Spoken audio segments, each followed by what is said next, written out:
Eta kedeutinya pemadalina bakal lebet ka room atau tengah sedap. Dah itu hebat nembe ningali. Anjang. Nah. Ganeng Alpi. Ngampak Alpi yang ketubuh. Kamarana ieu teh kedongkap. Bisa didongkap. Teh Mia. Anjang. Kemana aja nih Rijal? Kang Rijal. Kulan. Tos koking. Alfi.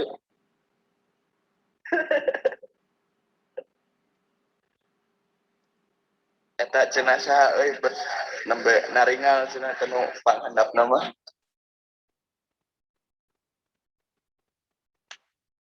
Panghandapna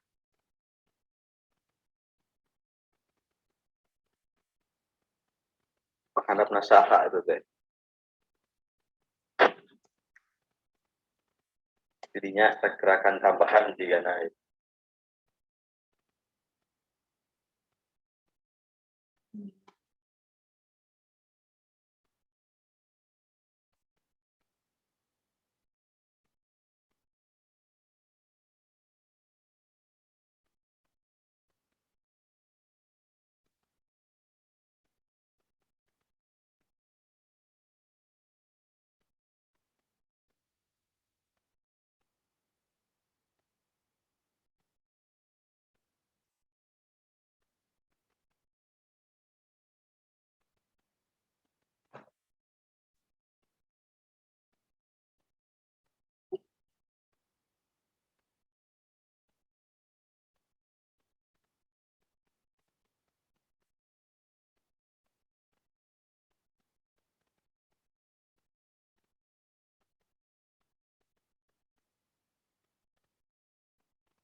Eta nu otik saha euy.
Kebetulan nih kita sama ya ada pemateri kita, ada Arsya dari Ketua LPIK, Lembaga Pengkajian Ilmu Keislaman.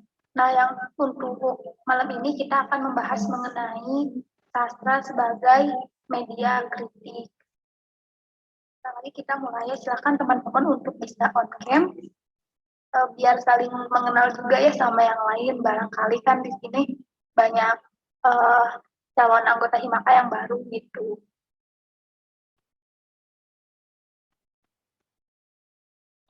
Nu mana eta teh?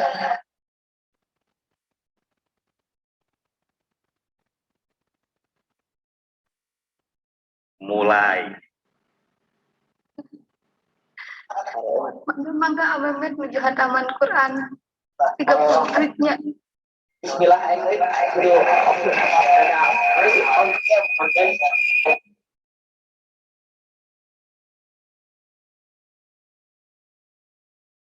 Mana anu anyar teh?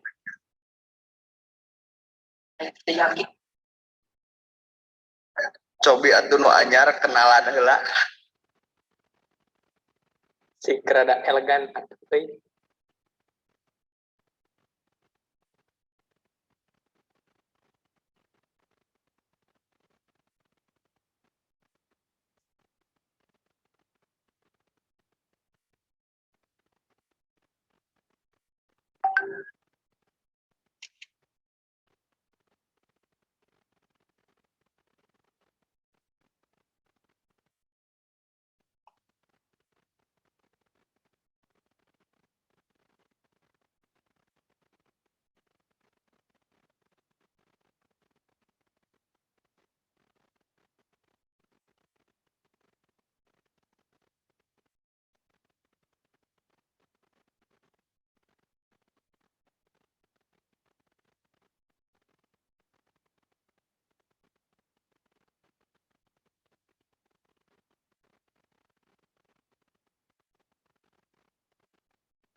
Assalamualaikum.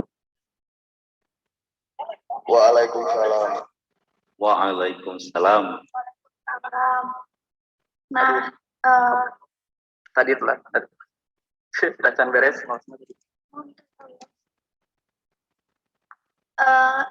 Keren pisan. Arsyad, pemateri, oh siap. Arsyad sudah siap belum? Siap. Arsyad. Ya sok siap. Udah. Kita mulai aja mungkin ya. Mangga, Fadlan. Mulai ya. Bismillahirrahmanirrahim. Assalamualaikum warahmatullahi wabarakatuh. Waalaikumsalam warahmatullahi wabarakatuh. Waalaikumsalam warahmatullahi wabarakatuh. Waalaikumsalam.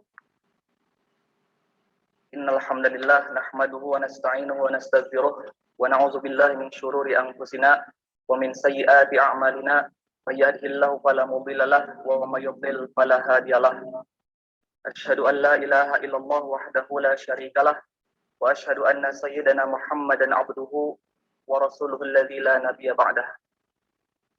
Puji syukur marilah kita panjatkan kehadirat Allah Subhanahu wa taala yang telah memberikan berbagai nikmatnya sehingga kita dapat berdiskusi bersama pada malam yang insyaallah diberkahi. Salawat beserta salam semoga senantiasa tercurah limpahkan pada junjungan kita yakni habibana wa nabiyana wa maulana Muhammad sallallahu alaihi wasallam, kepada para keluarganya, para sahabatnya, tabi'in-tabi'atnya, dan sampailah kepada kita selaku umatnya. Mengawali diskusi pada malam hari ini, izinkan saya moderator untuk memandu jalannya diskusi. Tapi sebelumnya izinkan saya menyampaikan sebagai pengantar dulu. Adapun tema dari diskusi pada malam hari ini adalah sastra sebagai media kritik. Sebagai pengantar ya, sastra, berbicara mengenai sastra, saya teringat ucapan Imam Syafi'i yang saya kira ucapan tersebut atau ungkapan tersebut mengandung nilai balaghah atau nilai sastra dan juga ditujukan untuk kritik para pemuda gitu. Ungkapan tersebut ditujukan untuk mengkritik para pemuda. Beliau berkata, manfaatahu ta'limu waqta syababihi fakabbir alaihi arba'an wafatihi. Barang siapa yang melewatkan masa mudanya tanpa belajar, fakabbir alaihi arba'an wafatihi, maka bertakbirlah 4 kali untuk kematiannya. Jika kita analisis ungkapan tersebut dengan menggunakan at-tazawwuq al-lughawi atau rasa bahasa, maka akan kita dapati ungkapan tersebut adalah ungkapan yang indah dan juga ungkapan yang halus sebagai sebuah kritikan. Beliau tidak bilang manfaatahu ta'limu waqta syababihi fa innahu mayyitun. Beliau tidak mengatakan bahwasannya orang atau pemuda yang melewatkan masa mudanya itu tanpa belajar sebagai orang yang mati. Tapi beliau mengatakan fakabbir alaihi arba'an wafatihi. Takbirkanlah untuknya 4 kali. Dari situ kita dapat simpulkan bahwasanya hal yang terpenting dalam sastra itu adalah ikhtiarul kalimat atau pemilihan kata, karena yang menentukan nilai tinggi sastra itu adalah pemilihan kata-katanya. Mungkin seperti itu ya untuk pengantarnya.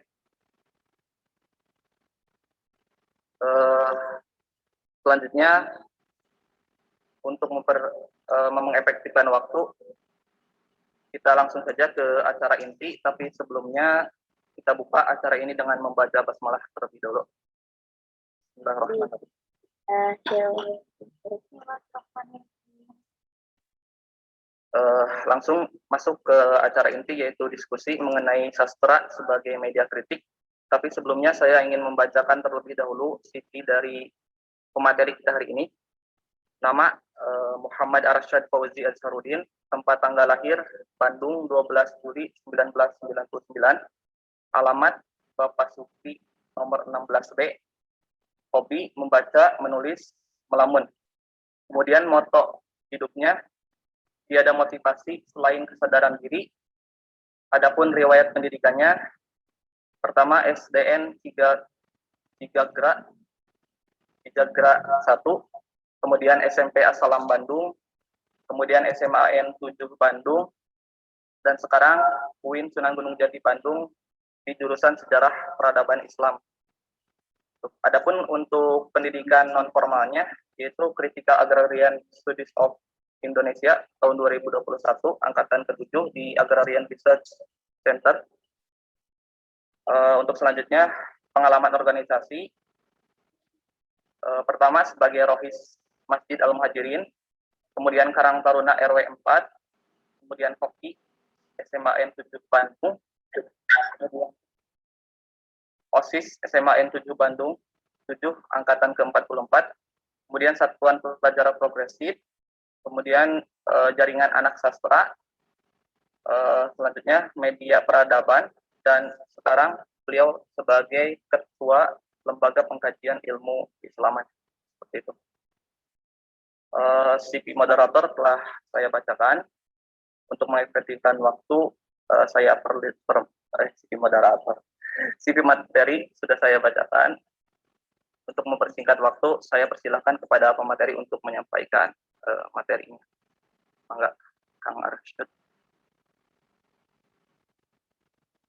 Saya terima kasih kepada moderator Kang Fadlan. Maafkan ya. Jadi kita akan bahas semuanya. Bismillahirrahmanirrahim. Assalamualaikum warahmatullahi wabarakatuh. Waalaikumsalam.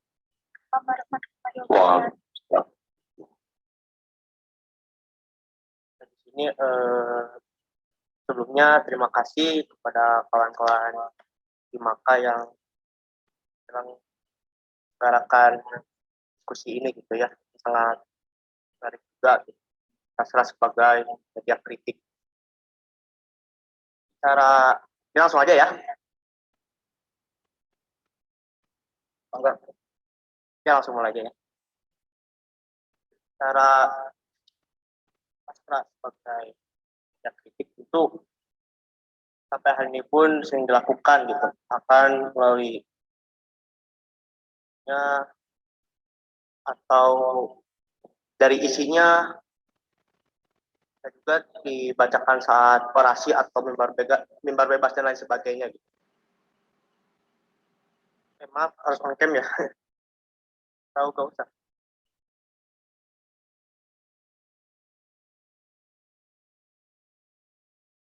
Kalau bisa open cam boleh, biar semuanya bisa mengenal langsung, tahu gitu pemateri kita. Oh ya, sebentar.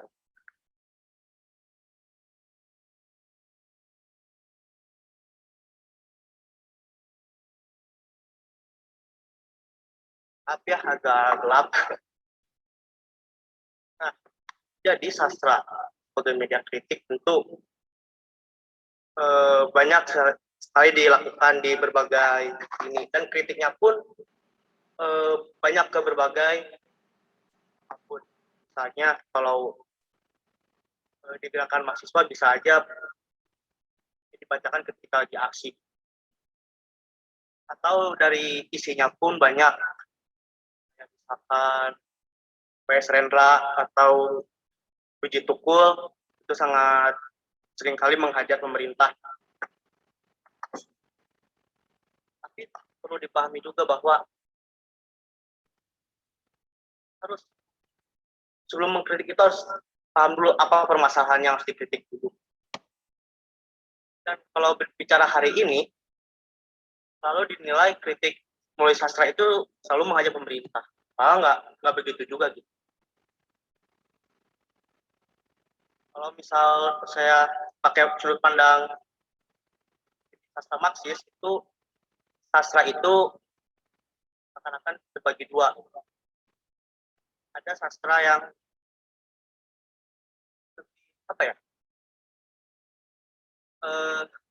yang sifatnya imajinatif, itu lebih bukan mengenai ya, interpretasi dari realitas. Ya, contohnya kayak yang tadi saya sebutkan itu, kalau dari puisi bisa W.S. Rendra atau Wiji Tukul gitu. Anwar juga beberapa. Atau kalau dari novel itu banyak, misalkan ya tetraloginya Pram, tetralogi Buru, atau Eka Kurniawan juga beberapa juga kritik pemerintah. Itu dari pemerintah. Kalau realitas sosial itu bisa kita lihat dulu zaman penjajahan Belanda, itu bisa lihat Ronggo Warsito yang memang karyanya itu zaman edan itu memang mengkritik realitas sosial gitu. Kalau di zaman yang akan datang, norma-norma akan lambat laun meluntur. Dan banyak lagi sebagai media kritik itu bisa juga itu mengkritik karya sastra lainnya tentunya ya. Kalau di Indonesia bisa kita lihat polemik antara Manikebu dan Lekra dan lain sebagainya. Sebenarnya sejak kapan gitu kalau ditanya sastra sebagai alat kritik itu? Memang sudah sangat lama adanya ketika Aristoteles itu menulis bukunya Poetika. Di situ memang muncul sastra sebagai kritik apapun, walaupun pada saat itu lebih condong ke realitas sosial.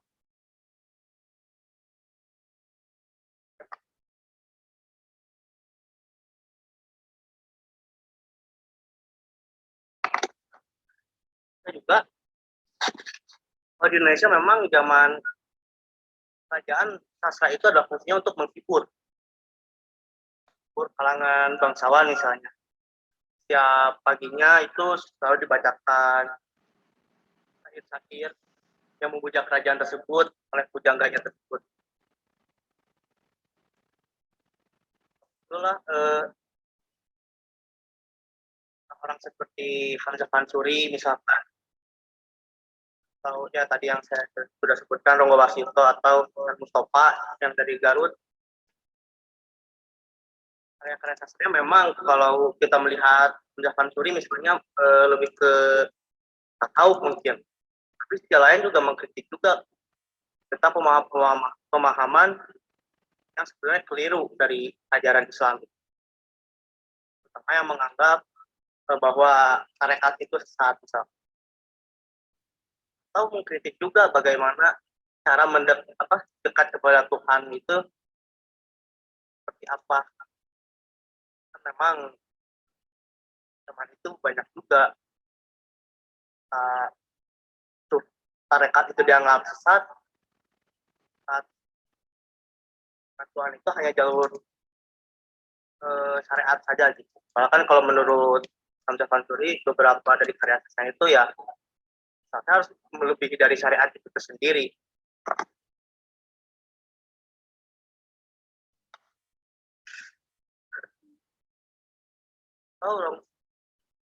Lagi yang saya jelaskan, Ronggo Warsito itu jika membuat zaman edan itu ternyata kan sudah banyak juga orang-orang yang sudah abai terhadap norma tempat atau ajaran leluhurnya dilupakan. Dan dari situ bisa menjelaskan bahwa Ronggo Warsito juga di masa depan akan luntur norma-norma dan akan rasa santun misalnya atau norma yang lainnya. Ketika Belanda masuk juga banyak, walaupun memang bentuknya itu lebih ke cerita rakyat. Nah, cerita rakyat juga kan bisa jadi kritik juga untuk manusia atau orang-orang yang melupakan norma juga, dan serupa lah dengan norma. Tapi yang lebih menonjol itu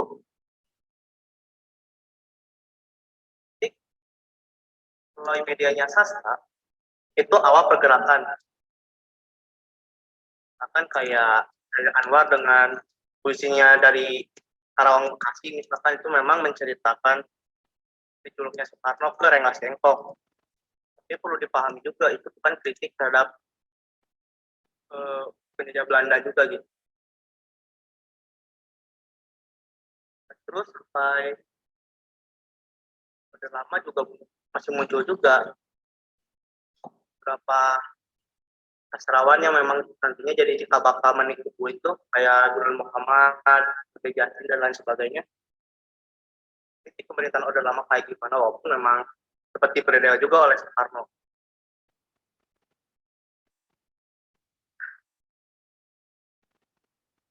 Itu perlu pasca tragedi 65 lekran judul komunis itu memang banyak yang ditangkap gitu. Perang ke Pulau Buru kan. Jadi dia memang banyak sekali menulis karya sastra kan termasuk tetralogi Buru itu sendiri. Nah, itu bisa kita bedah juga tetralogi itu bahwa sebagai dianya sastranya bisa juga lewat menghajar neokolonialisme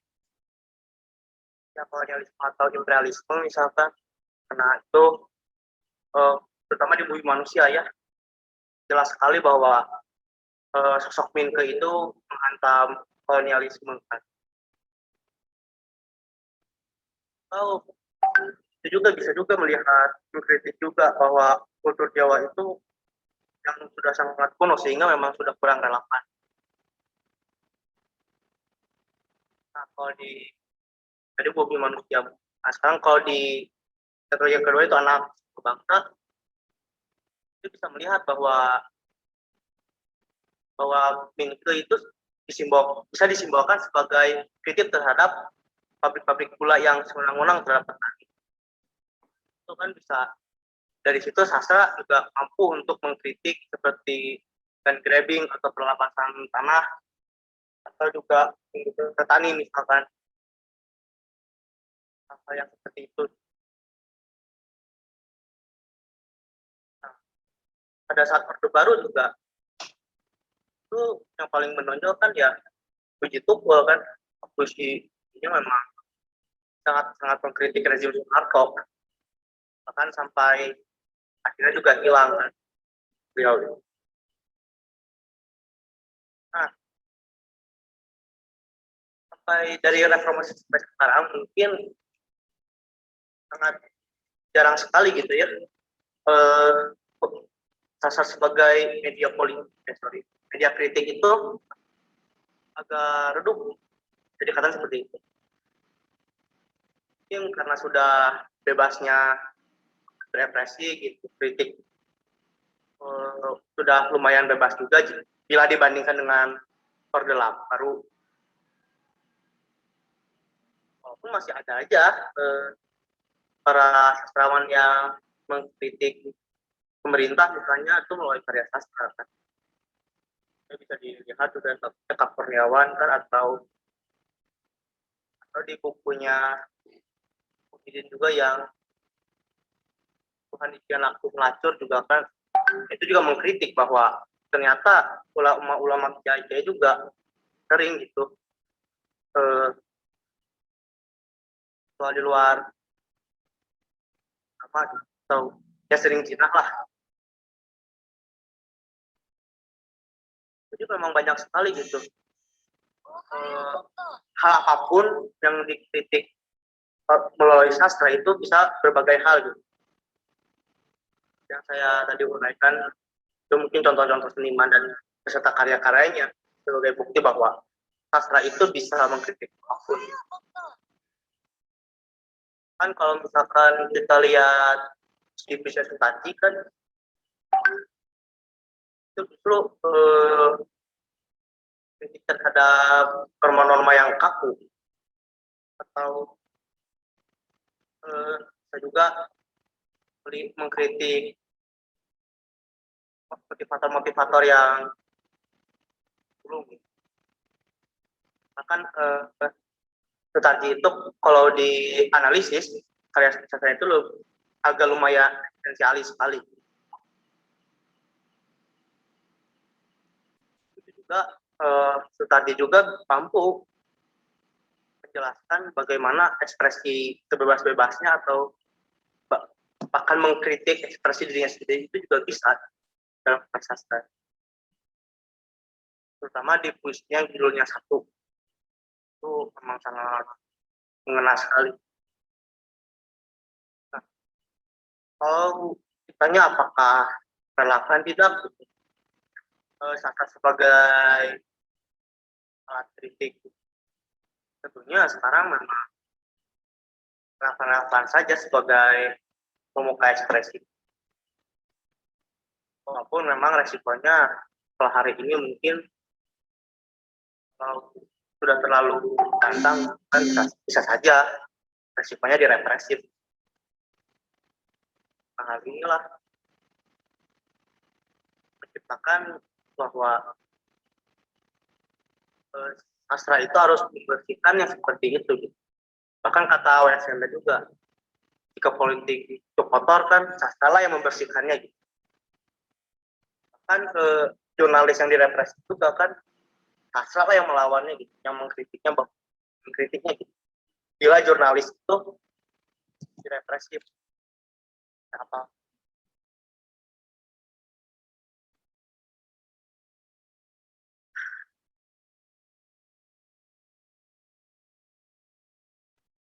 Nah, sini dulu deh, ada yang nggak paham nggak? Atau yang kebingungan? Mangga teman-teman semua, barangkali ada yang ingin bertanya terkait diskusi mengenai sastra sebagai media kritik pada malam hari ini. Izin bertanya. Mangga, siapa itu? Merisya.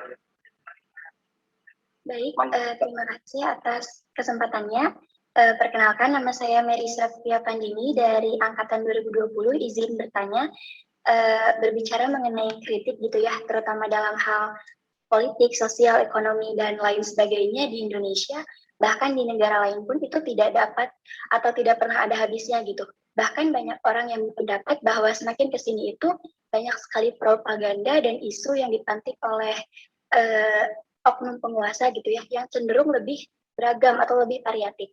Nah, berbagai upaya juga banyak dilakukan agar terlihat bahwa pemerintah ini butuh yang namanya kritik rakyat. Namun, justru yang terlihat pada saat ini itu pemerintah seakan anti gitu terhadap yang namanya kritikan. Nah, banyak kasus juga yang dapat dijadikan contoh gitu dari persoalan seperti ini. Nah, dari sendiri gitu ya, ketika banyaknya media yang mungkin dianggap sangat efektif untuk menyampaikan kritik terhadap berbagai pihak, terutama terhadap pemerintah, tetapi yang dikritiknya sendiri ini seakan menutup telinga gitu. Nah, bagaimana sih cara kita untuk menyikapi persoalan tersebut? Terima kasih. Mohon Merisya yang telah bertanya.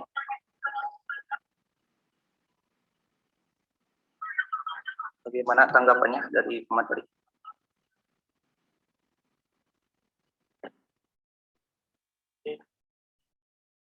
Memangnya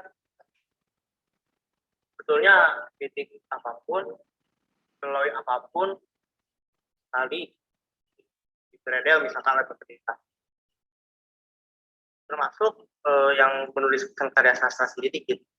Dari pertanyaan tersebut kan sebetulnya hilangnya Widi Tukul atau ditangkapnya Pram atau sastrawan-sastrawan dari mereka sendiri pun juga demikian karena mereka mengkritik gitu.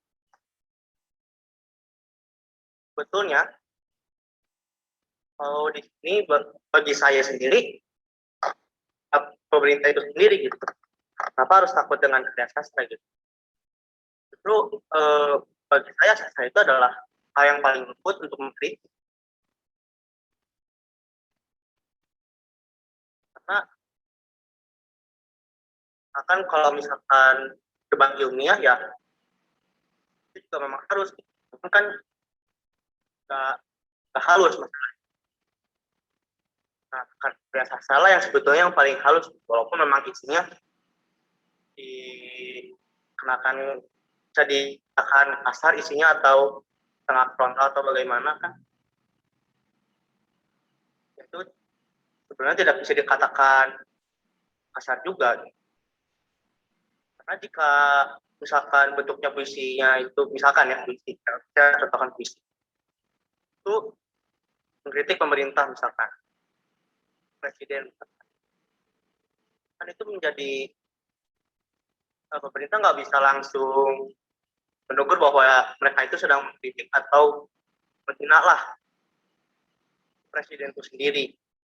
Bisa saja presiden itu adalah representasi dari mantan, misalkan, berarti apakah itu puisi itu kritik terhadap pemerintah? Jangan juga, misalnya ke kritik ke asmara di masa lalunya gitu. Banyaklah hal yang seperti itu seharusnya tidak diberedel gitu, atau direpresif, malah direpresif. Memang pemerintah sendiri jangan-jangan atau dimungkinkan yang nggak paham sastra gitu. Kan sastra itu luas. Mungkin itu dari saya, Kang Fadlan. Terima kasih. Ya, terima kasih kepada Kang Arsyad yang telah memberikan jawaban. Bagaimana Marisha tanggapannya? Atau mungkin ada dari rekan-rekan yang lain yang ingin menambahkan jawaban? Yuk, mangga. Ini kan diskusi ya. Jadi semuanya dianjurkan untuk berperan aktif menjawab atau menambahkan atau dan lainnya.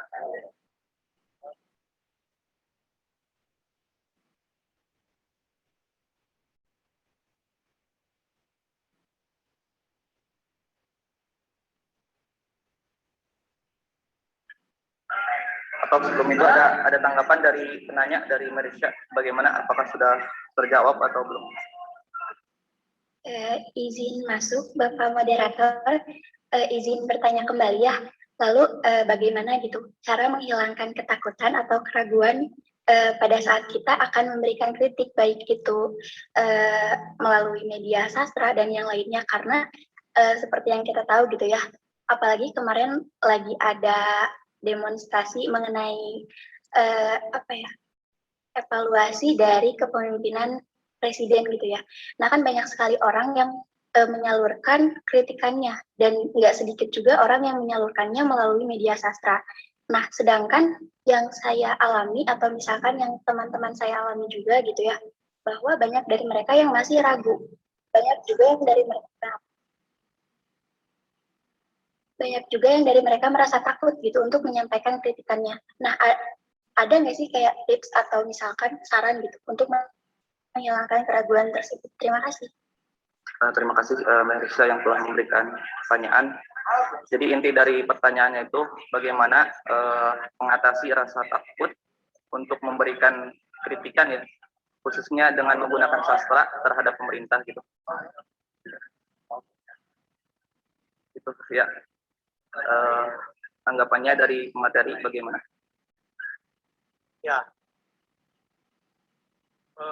hal yang wajar mungkin ya, ketika kita ingin mengkritik akan melalui karya sastra gitu, tapi kita takut misalkan diberedar dan lain sebagainya. Itu hal yang bagi saya hal yang manusiawi. Nah, tipsnya bagaimana ketika kita ketakutan tapi ingin menyuarakannya melalui sastra itu? Bagi saya bertahap aja, bertahap. Bisa diposting di media sosial dulu gitu, atau ya sebenarnya ya buat dulu aja, memberanikan dulu untuk membuatnya, itu tidak jadi masalah. Bahkan itu langkah awal yang sangat bagus. Kita terus membuat karya tersebut yang temanya kritik, ya pelan-pelan lah atau sedikit-sedikit ya share aja gitu ke publik misalkan. Baiknya kalau misalkan minat membaca juga gitu, misalkan membaca puisi itu ya bacakan saja gitu terang-terangan gitu di depan gedung sate, misalnya kalau misalkan lagi aksi gitu, atau depan rektorat gitu. Beranikan diri saja gitu. Ini ya bertahap gitu, jangan langsung jangan langsung memaksakan juga gitu. Yang penting memang dalam sastra itu berproses, sehingga seiringnya proses itu melahirkan ada semacam apa ya? Jadi karena semacam hasrat untuk mengeluarkannya itu, ya ditunjukkan di publik atau dibacakan di tempat umum dan lain sebagainya. Jadi ya bertahap aja, jangan terburu-buru. Mungkin dari kawan-kawan yang lainnya juga mau menambahi juga boleh. Ya, terima kasih tadi yang telah memberikan. Kali dari rekan yang lain ada yang ingin menambahkan, mangga dipersilakan.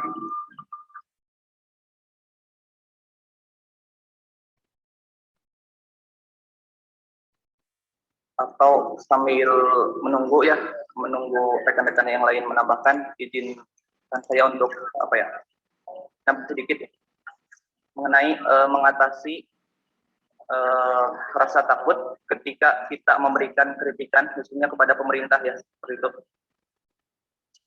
Saya kira benar tadi kata Kang Arsyad bahwasanya ketika kita memberikan kritikan khususnya kepada pemerintah, karena yang ditanyakan tadi kritikan terhadap pemerintah, ya maka kita harus harus bertahap. Ya tadi misalkan kita dengan tulisan dulu gitu, dengan tulisan yang medsos gitu. Kalau kita belum berani untuk turun ke jalanan, maka kita melakukan kritikan tersebut dengan cara menulis saja. Menulis itu bisa berbagai macam, ya bisa membuat puisi atau membuat cerpen dan lain sebagainya gitu. Dan itu tak perlu tidak perlu melibatkan fisik kita, cukup mengupload terlebih dahulu, diupload aja gitu di medsos untuk langkah awal. Nah, untuk langkah kedepannya gitu, untuk selanjutnya bisa mungkin langsung turun ke jalan, langsung orasi dan lain sebagainya. Itu ya saya. Mangga dari yang lain barangkali ada atau bagaimana dari Marisha tanggapannya. Baik, terima kasih banyak atas jawabannya yang sudah cukup komprehensif, dan apabila ada rekan yang lain yang akan menambahkan sangat dipersilahkan. Terima kasih.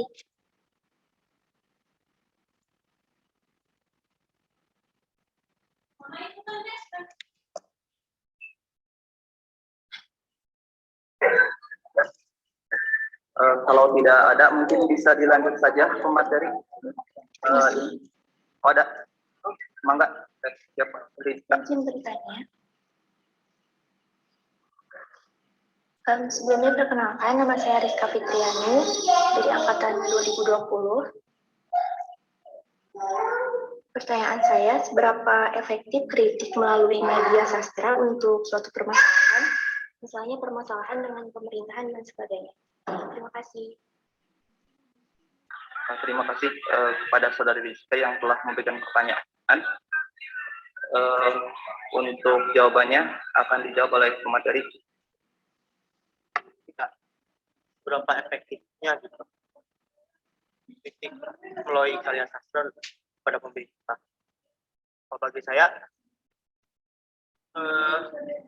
harus dilihat dulu isunya seperti apa gitu, atau sebanyak apa pasal itu bermunculan sebagai kritik dalam pemerintah. Kalau misalkan efek atau tidak, ya memang agak abstrak juga sih. Cuman kalau misalkan sebagai buktinya bahwa beberapa penyair yang hilang, ya itu memang efektif ternyata kan. Dan itu walaupun ya hasilnya bukan evaluasi, tapi malah referensi juga bentuknya kan.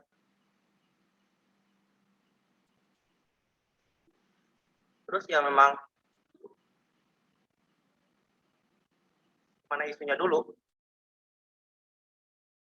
Apabila misalkan banyak yang mengkritik, ya mungkin saja bisa dilirik gitu.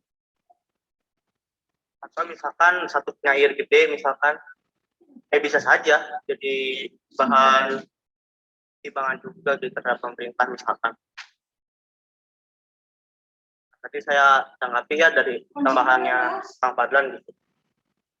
Saya sedikit cerita aja ya, ketika saya waktu SMA itu ingin ngekritik, tapi karena keterbatasan saya mengetahui wacana politik pada masa itu, saya mau menuliskan lewat sastra gitu. Dan itu pun saya upload sebagai anonim gitu. Saya share tanpa nama saya gitu, atau nama saya disamarkan gitu. Saya sebar-sebarin kayak gitu di sosmed maupun langsung di publik itu ya. Saya share aja terus, sebar-sebarkan tanpa ada nama saya gitu, karena saya juga masih takut juga sampai sekarang gitu. Itulah salah satunya step by stepnya gitu program saya. Soal tadi yang ditanya sama Teh Rizka itu pasti efisien lah apabila punya atau wacananya itu sesuai gitu. Tapi ya nggak bisa dikatakan selalu efisien juga gitu. Ada beberapa hal yang tidak didengar juga gitu. Memang banyaknya tidak didengar gitu. Karena kan sastra itu masih dianggap sebagai hiburan semata aja gitu. Tanpa adanya minimnya kritikus gitu. Juga ketika isi karya itu mengkritik terhadap pemerintah ya minim saja gitu. Andaikan kalau ada apresiasi sastra dan kritikus sastra, ya mungkin lebih masif sampaikan terhadap pemerintah itu sendiri. Itu sih dari saya. Terima kasih. Terima kasih Kang Arsyad yang telah memberikan jawaban. Apakah dari rekan-rekan yang lain ada yang ingin menambahkan?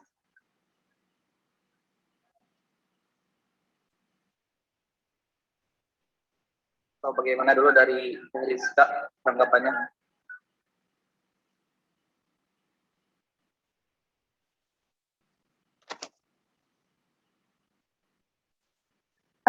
Jawabannya sudah dapat saya terima. Terima kasih. Sama. Nah, kita buka satu pertanyaan lagi mungkin ya. Ini izin bertanya.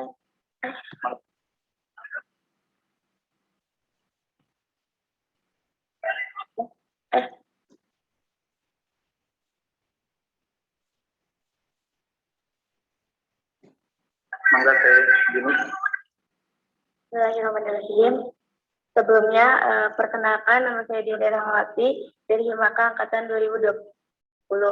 Izin bertanya, Kang, tadi kan sempat Kang Arsa tuh sempat bilang pada zaman sekarang itu sastra sebagai media kritik kayak mulai agak redup gitu ya.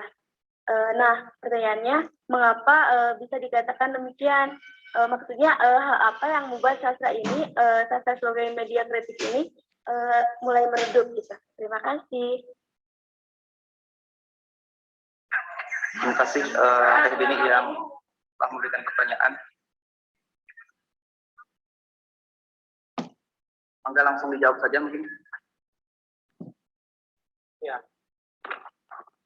Penyebabnya memang sejak reformasi itu, terutama ya, saya garis bawahi sejak reformasi ya, sastra memang dinilai kurang, bagi saya kurang relevan, ya kurang mengena gitu. Karena udah banyak bebas mengkritik di mana saja gitu, dan melalui apa saja selain medianya sastra gitu.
Soekarno atau orang-orang yang ya,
Mangga di aba-aba aja, masih aba-aba.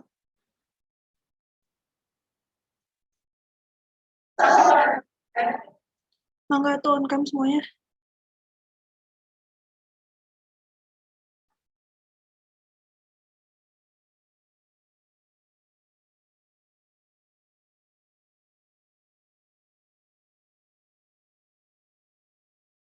Oke, langsung aja.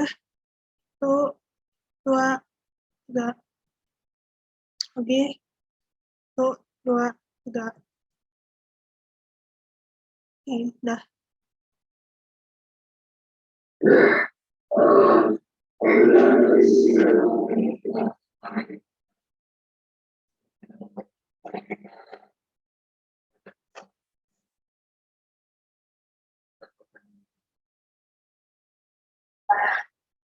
Sekian dari saya sebagai moderator.